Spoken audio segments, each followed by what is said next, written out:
बार बार राधा राधा। हम कहते मंत्र नहीं चल रहा आपसे, और कुछ नहीं चल, राधा राधा नाम सुधा रसम, अमृत रस है।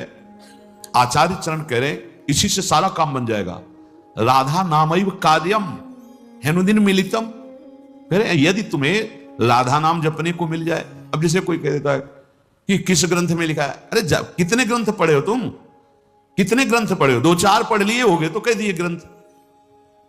अगर एक ट्रक लाया जाए और उस पे ग्रंथ सब रखे जाएं तो ट्रक भर जाएगा, ग्रंथ की कमी थोड़ी होगी। एक एक पंथ के कितने कितने ग्रंथ हैं। आप जानते हो वृंदावन प्रेम रस को, नित्य विहार रस को, उनके ग्रंथों को पढ़ा नहीं तो फिर कैसे जानोगे? भक्ति का भी बहुत स्वरूप है। किस कोटि के तुम भक्त हो, किस कोटि के ग्रंथ पढ़े हो।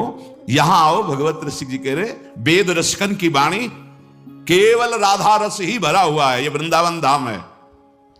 कौन इस धाम की महिमा को, महापुरुष जो है, साधारण जीव की तो बात जाने, कौन नमन नहीं करता, कौन नहीं जानता?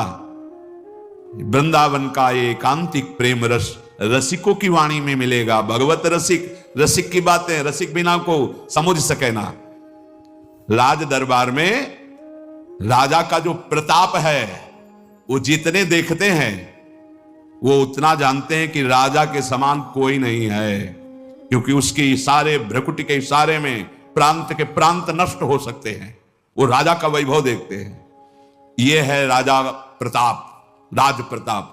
और जब वो अपने महल में जाता है, अपने राजपद से उतर करके, फिर जो स्वरूप का दर्शन होता है उसका प्रेमी रूप, वो प्रेमी रूप वो सभा वाले नहीं जानते, सभा वाले नहीं जानते। अगर उनसे कहा जाए कि जो महाराज की भ्रकुटी का तुम प्रताप देख रहे हो ना, किसी की भ्रकुटी का प्रताप ऐसा भी कि तुम्हारे महाराज घुटने टेकते हैं वहां, जैसी हरिवंश प्रताप रूप गुण वय बल चाम, जिसे वेद